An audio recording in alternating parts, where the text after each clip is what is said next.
Well, good Christmas Eve, everyone. This is going to be a low key session. Hello, Mason's Turtles. It's wonderful to have you here. Yes, I saw your live stream, and that was very cool. You did it very well. Very well. Uh, Hello, Chameleon Academy Instagram. Wayne Beatties. Merry Christmas Eve to you and yours, Bill, and to you as well, Wayne Beatties. Very good to see you this wonderful Christmas Eve. James Cross, Steve Hefner, wonderful to see you all. And today I will be uh, powering myself with this gingerbread bread that Yvette made. So good for me. Hello, Josu Martinez. I'm going to have to figure out how to pronounce that. Seldom Scales. Hello, Reptile Geo and Leaf the Adventurer. Merry Christmas to all of you. Hello, Steve. And so everybody, Lalo Lucho. I remember that name. So what has everybody been doing this wonderful Christmas Eve? And for anybody watching this, this is just a touch point. I always have a Tuesday night live stream, and it has not escaped me that it is Christmas Eve. And so many people are just celebrating with their families, and that is wonderful. But I wanted to be here, the little bit of consistency in the Chameleon community. And hi, Marcia Ann, Lizzie 84. And so I actually took the day off from doing any of the stuff that I'm supposed to do. Of course, I worked with chameleons, but other than that, I spent the entire day watching a Netflix series with my daughter, and it's the series Arcane. So it was a very interesting season 2. And so I'm kind of trying to catch up with it as far as understanding it. Megan, my daughter, says it's completely understandable. So perhaps it's in a different language. So hello, FHD87. And so I'd like to know what's on your mind. Usually, Reptigeo says Arcane is a great show. Oh, I loved season 1. Season 2, I was looking forward to. I am trying really hard. I am almost to the last episode. After this show, we're going to watch the last episode. Oh, Misty Mountain fans, we've got Yvette here. Geraldine, thank you very much for dropping by and saying Merry Christmas. That's what this show is for. We'll probably have a short show today and let everybody get back to their loved ones. And so, yes, I spent the day working with chameleons and watching shows with my daughter. And we in California have very interesting weather around December. It's to where the days are warm enough for chameleons to be outside, but the nights only get down into the high 40s. And so most chameleons, actually all chameleons, can be out. They'll all kind of slow down, but they can be out. So it's really cool. Let's see. James says he has had a wonderful day at work. Oh, let's see. We have an interesting Alamo 90 says got 3 new humidifiers to combat the northeast winter and an Arcadia Luminized UVB fixture. Did a 7 a.m. plant run at Lowe's too. That we chameleon people love to go shopping for plants. I always love it too. FDH is from Qatar. Wonderful. Hope I said that right. Qatar? Did I say that right? Very good to have you. Very good to have you. And Renee. Hello, Renee. Bob's Exotic says, I'd like to ask a few questions about the Madagascar trip. For sure, Bob. Let's talk about the Madagascar trip. What questions do you have? And and I will have my gingerbread bread while we're doing that. Hey, Mini Minion. No.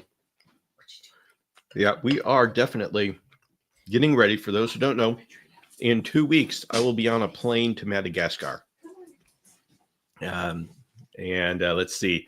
I will probably right now be over. Yes, I will be over the Atlantic Ocean 2 weeks from now, going to Paris, and then getting to Madagascar.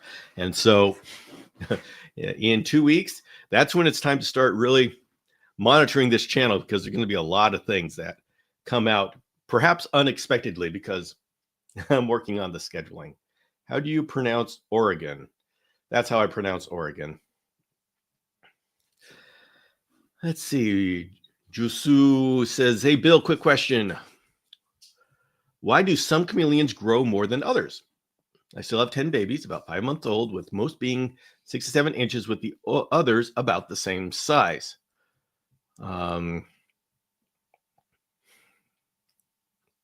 Okay. Well, the question, why do some chameleons grow more than others? So, first of all, genetics. Just like human beings, they have different genetic makeup, will make different sizes of chameleons. You can also, it also gets affected by diet. And if you have them together, that's going to definitely affect them, because there's going to be some that are more dominant and submissive, and it gets amplified when they're together. And so the dominant ones, they grow, but the submissive ones don't grow that well. So if you have them together, that's the number one problem. And that is exactly what happens when you cohabitate chameleons, is some grow faster than others and some die. So, but other than that, if you have them separate, it's also because of genetics, just like in wonderful human beings. Let's see. While you have food, they're going to bother you. Okay. Let's see, Bob, are you taking a carry-on or also a check bag? Bob, I am definitely going to carry both. Yeah, I got a lot of stuff to bring. I got a lot of power bars to bring and dog treats, because there's dogs all over the place. They're not taken well care of in Madagascar, and I love dogs so much. So I'll do that. Let's see. Quick question. Why can't chameleons stick out their tongues to catch cockroaches when they eat? I'm not sure. Please give me some ideas of that. Give me some details on that question, because chameleons, from the surface, I would say they stick out. That's how they eat. With their tongue. And so, what do you mean by why can't they? Because they shoot it, and even if the cockroach is really close to them, they can use their tongue, or they can just chomp it. So either I'm not understanding the question, which is possible, or else you have a chameleon that has a damaged tongue, and they can learn how to live with a damaged tongue, but they still they won't be able to use their tongue. But yeah, give me some clarification on that question if I misunderstood it. So Mason's Turtle says, I wish I could go to Madagascar. So many cool animals there. Yes, it's an amazing trip, and it's a lot of fun. Let's see. How far in advance do you start preparing for the trip? A year ahead of time. That's how far in advance I start preparing. Let's see. When I bring her close to the prey, she can't release her tongue. There may be a problem, FHD. If she's the firing of tongue is so complicated. You need the eyes to be working, to be able to focus, and then the tongue to be shot out, and you need the jaw to be totally proper, so no MBD. So if the jaw is a little bit misshapen because of MBD, then they can't shoot out their tongue. So there's a lot that goes on with catching prey with the tongue. And if any one of those things is out of whack, which is possible, then they can't do it. So there may be something wrong with the tongue. Now, chameleons can survive just fine without it. You just have to make accommodations. But if you're saying she eats normally long distance and just has a problem close up, I don't know. Every chameleon has their individual quirks. That may be one of hers. Let's see, I noticed my chameleon scratching his eye with his back foot, and the next day he started shedding. Is this normal, or is it possible something else is wrong? It could be it could be uh, related. It could be something that just coincidence that it happened at the same time. Get concerned if you see more behavior issues. And so, yeah, those are good things to notice. They in themselves, they're not concerning, but it's a good thing to say, okay, I'm going to keep looking out for information to see if anything is wrong. So James says, never been so stressed or excited, joyful, and ready to go as I am to Madagascar. I now have a friend at the airline Delta. Yeah, they get to know you pretty well. So let's see. Is it possible to help a baby chameleon with a broken leg? It's really hard. Really, really hard.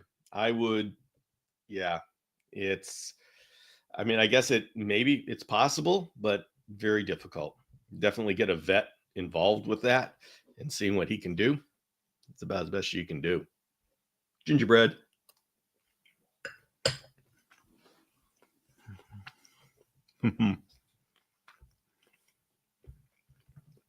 Bob says, what's curious, the grand total for the entire trip?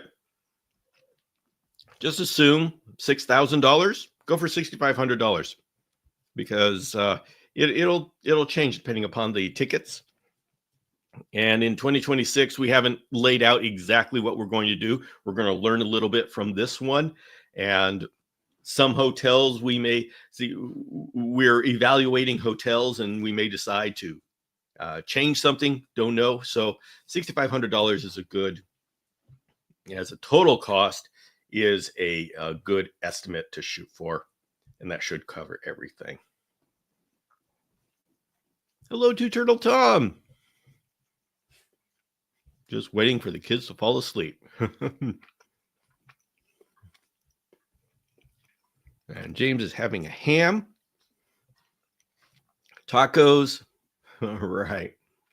So, and of course, I'm going to be getting ready for going to Madagascar, which means setting up some systems that I don't necessarily have set up, checking all the bulbs, a lot of things to make sure that my wife, who's now taking care of the chameleons, is not going to have to have a problem, have extra work.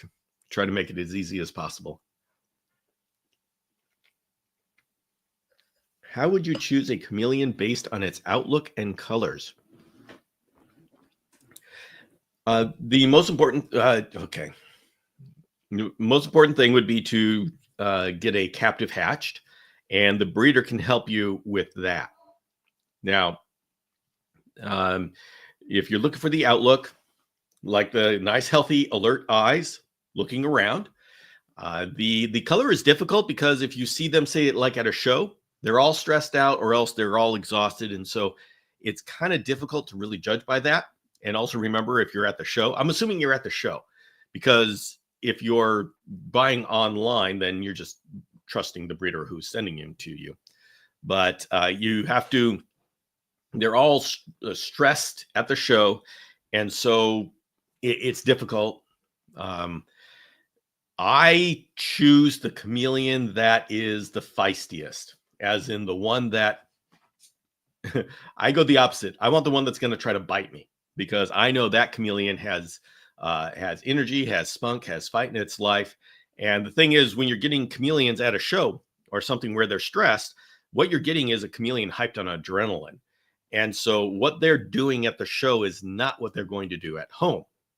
That's and so I if I'm choosing based on a number of different choices, I get the one that tries to bite me, because I know that one's got the real fight. Let's see. I'm planning to keep one of my babies. Oh, I see. You're planning to keep one of your babies, but you're deciding between two of them. Oh, good. Well, that really becomes a personal. As long as they're both healthy, you just pick one.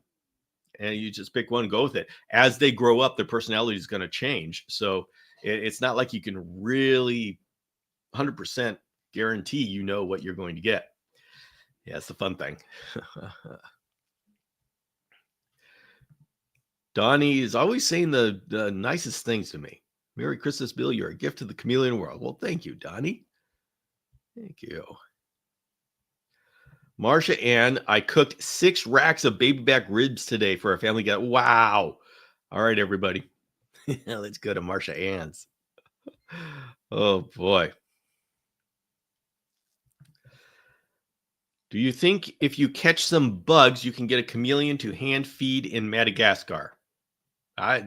Possible. Um, in Madagascar, the chameleons don't get picky. They really go after anything that moves.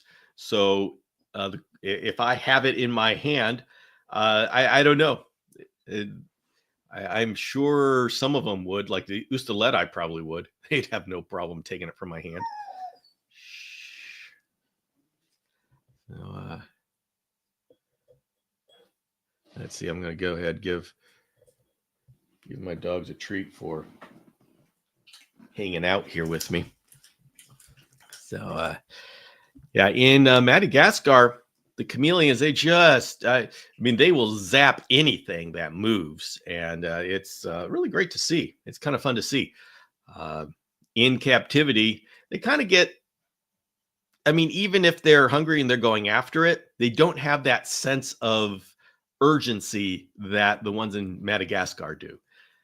Madagascar, they don't know when they're going to see another bug, and so they go after it. They really go after it.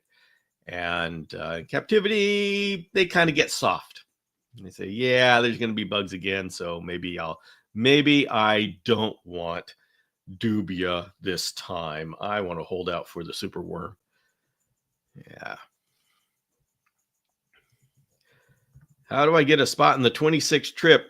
Bob, you wait until February, and in February, I'll start talking about it, and then there'll be a deposit. You put your deposit down, and you're in. That's the kind of thing. That's how it happens. Hello, Justin. Very good to see you. So, Justin, you just arrived. Now it's time for you to tell us what you're doing on this wonderful Christmas Eve. And extra points if you tell us something that has to do with chameleons. And me, I am enjoying this this gingerbread that Yvette made. And that's the first thing that's been cooked in our kitchen since I did the pickle lemonade shortbread cookies on Sunday night. It was quite the adventure. I think that's the most complicated cookie recipe I have tried to do, and it came out pretty well. There was a lot of people doubting that it would taste good, but I think everybody who tasted it said, "Yeah, you know what? It actually worked out." Yeah. See, James says, Bill, Super Trooper, giving chameleon advice on Christmas Eve. This is why you're so loved. Oh, well, James, we need consistency. Everybody knows that they can trust that on Tuesday night they get to have their chameleon fix, even if they want to come and just say hello and Merry Christmas and then go back to their families. At least they know that they can count on having a chameleon touch point on Tuesday night. Now, the one time that is not going to work is when I'm in Madagascar. So there will be how many Tuesdays? There will be 3 Tuesdays that I am not able to provide my service here, but I hope I can make up for it by all the rest of the stuff I do when I'm in Madagascar. So, hey, Queen Acres! And Eric, thank you very much for the super sticker. I appreciate it. Yeah, let me see. When I have this food over here, I get a lot of attention from my dogs. If they're not careful, I may grab them and put them on show. They're Shiba Inu, so they don't like to be picked up. It's like, unhand me, you fool. And I am enjoying a cup of hot Earl Grey tea, specially brewed by my daughter for this particular event. Now, she did have to give me a lot of grief for having caffeine at this time at night. Unfortunately, I fear this is not going to affect me. I've been a caffeine athlete a little bit, and so yeah, I'm able to handle caffeine. I don't think that's a good thing, but I will. I can't break the habit before Madagascar, because in Madagascar, there ain't a whole lot to drink there. There's bottled water, which will be the majority of what I drink. There's soda, and then there's coffee. Those are the three things that you can drink in Madagascar.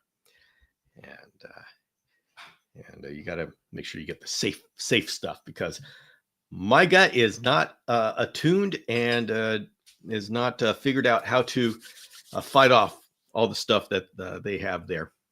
So, all right, we have our report from Justin. Justin moved his feeder run cup up just a little higher. Merlin loved and devoured all the crickets. Okay, good job. Good job. So, yeah, Bob, I don't know what's going on with the Christmas hat. It was sent out, and so we're going to have to, but there's been a lot of packages that have been delayed. We've gotten a lot of packages that have taken a long time. So, this hasn't been a great time for things getting out quickly. So it may still be coming, and we're still looking for the receipt. James says, no coffee in Madagascar. There is definitely coffee in Madagascar. Yes, one of the three things. Hey, Amphibious from Greece. It's 3:15 in the morning. What are you doing up this early? But it's wonderful. I'm glad you're here. I went with my wife for a coffee, repaired my greenhouse, left my panther enjoy his time in my greenhouse, and treated him to a locust. Oh, that's a good Christmas gift. Also treated my parsons to locust. Yes, hey, every chameleon loves it. Yeah. So Eric says, I finally fed my female chameleon after almost 1 year. She's super shy. She prefers I fill her feeder and either close her curtain or leave the room. Wow. Yeah, that is shy. Oh, yeah. And Tutorial Tom says he's going to go against the grain. Bill, I don't use a feeder run cup. Oh, man. Putting a line in the sand. I just put crickets in the bioactive enclosure. Should I be using a feeder cup? Tutorial Tom, a feeder cup keeps the crickets from hiding and getting away. There's nothing. There's nothing. There's no reason you have to use a feeder run cup, but if you're putting it in the bioactive enclosure, depending upon how your enclosure is set up, you'll probably find that there's a whole lot of crickets that find places to hide. Now, obviously, I haven't seen your setup, so I don't know, but that's generally the problem that we have is if you just put crickets, even in a normal screen cage without a soil bottom, and you're just put crickets on the side of the cage and let them run up and down, they will eventually find a pot to hide under, and then they don't get eaten by the chameleon, or worse, they mix in with poop and parasites, and then they get eaten by the chameleon. So that's why we like to contain our crickets, and in a bioactive, they hide real quickly. So but there's nothing magic about it. So you just look at your situation and say, is my chameleon getting enough? Are too many crickets escaping? If the answer is yes to crickets escaping, then try a feeder run cup.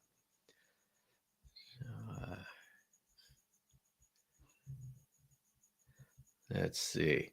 And Tom, that tortoise in your profile picture is rad. See, Queen Acre says, I do both. I put some loose so the chameleons can hunt, but I also know they are eating. Yeah, I admit I enjoy getting some crickets and putting it on the side of the cage, on the cages that I do use that are screened. I like to have the crickets run up the screen. It's nice, but I realize that a number of those crickets are going to escape being eaten. So let's see, scared and timid personality or more chill and calm personality in a chameleon. So Josu, how do you pronounce that? Let me know how to pronounce it so I can say it right.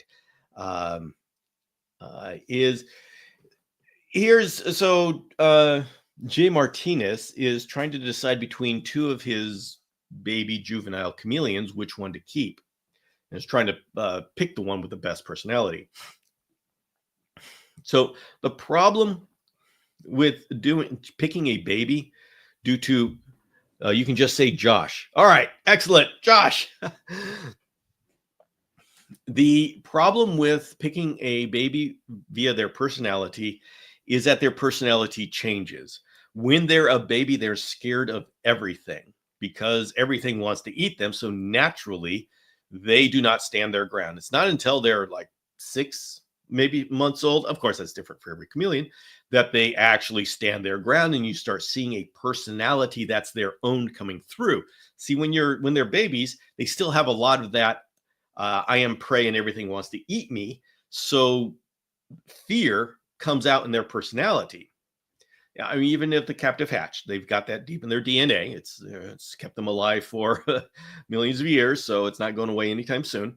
So if you've got a chameleon that is timid or shy, they're just showing survival instincts, and those survival instincts will lessen as they get older. Like I had a veiled chameleon, Clancy, if you always remember Clancy, and he was so shy as a baby, and he just sees you and he would just dart into his foliage. And I knew he had reached a milestone when the day came that I came up to his cage and he was just looking at me. I opened his cage and he just stood his ground, puffed up at me, and let me know that this was his territory. That, I mean, it was dramatic. It's like, okay, you are now getting into adulthood. You are letting go of your childhood fears, and now you're standing up to me and telling me to beat it. So that's the kind of progression you get with chameleons. Let's see. What carnivorous plants do you recommend for nits in the enclosure? There's an autocorrect there. I'm not sure what the word is, but if we're talking about carnivorous plants in the chameleon enclosure, Nepenthes for gnats. Okay. To eat gnats, Pinguicula, the butterworts are perfect. Sundews are close. Sundews work as well, but the butterworts are amazing. I had a big gnat problem. I put in a butterwort, and within days, the gnats were just decimated. All right, Mason's Turtles going off to be with the family. Excellent. Good to be here. Good to have you here. And let's see. So Two Turtle Tom has his Honelii in a large lizard lounge from the 90s. It's 36 wide by 24 inches high. Glass tank with vents, multiple vents, low and high on the back. Okay, it's bioactive. Excellent. And Mason, I hope you're seeing this. Love your channel. Go Turtles. Yeah, I was actually impressed by his live session. He did really good. Like on a live session, you don't want downtime. And he just kept talking, and then he took a question, and then he just kept talking. And that's what you got to do for a live session. And he did really good. So if anybody wants to try a live session, you don't want to sit around. You don't want dead space and just say, so anybody, what do you guys want to talk about? Now, you don't put that pressure on your audience. You want them to come into a show that's already going, and they're just going to join the fun. So, my friends, we are coming to the halftime, and I was going to make this a half show, just to a half an hour today, because everybody's going to go for Christmas Eve and be with family. But so go ahead and give me any last questions or comments, and we can talk about those. I will be here. I will have a full show on Saturday, and I will be here New Year's Eve, and we'll probably have a short show on New Year's Eve. But on the New Year's Eve show, a week from now, Tuesday, we're going to be talking about 2024 and going into 2025. And so I've got things I'm going to share about the future of the Chameleon Academy, talk about what we've done. And so there will be a little bit more meat to that show. So let's see. Bob says, I suppose you won't be seeing any Jacksons in Madagascar. Well, Bob, it depends on what airline you take. If you take Kenyan Airways, they go through Nairobi, and they are so bad with their flight schedule that you may be trapped in the Nairobi airport for a day or so, and you can go out and see Jackson's Chameleons. Although I would be careful about that, because if you go out of the airport in Nairobi, you are now in a yellow fever area, and you will be required to have a yellow fever vaccine before they let you into Madagascar. So just be careful about that. Oh. So, all right. Everybody, I'm going to go ahead and enjoy this and close up here. I want to say thank you very much for going over Amphibious. Any updates? Over Amphibious, my Millers have gone on to other homes. I have passed those on to other people who love Millerai. So let's see. James Cross says, go enjoy your family, Bill. Merry Christmas, everyone. Love to you all. So glad to have you as part of our community. Yeah, and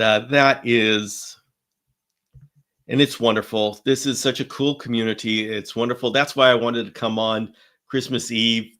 No big subject, just to be able to say good morning, do a touch point, and say I'm grateful and thankful for all of you being here and making these live sessions so wonderful. It was very interesting. I do this other YouTube channel, the Bill Strand YouTube channel, where I talk about starting a YouTube channel, and I do cookie baking in Sunday evenings.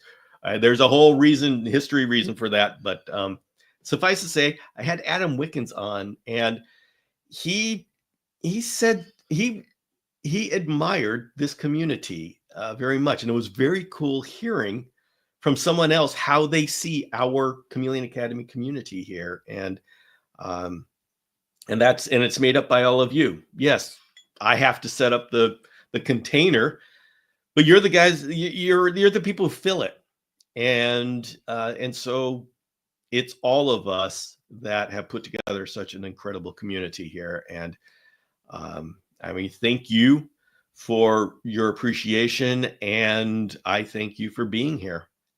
We're doing this together, and so I'd like to send you all off to see your family. I'm going to go ahead and see that last episode of Arcane and see if it ties it all together for this my Gen X brain to figure it out. And so please have a Merry Christmas, and I'll see you Saturday and Tuesday. So have a good night. Oh, Jay, good to see you.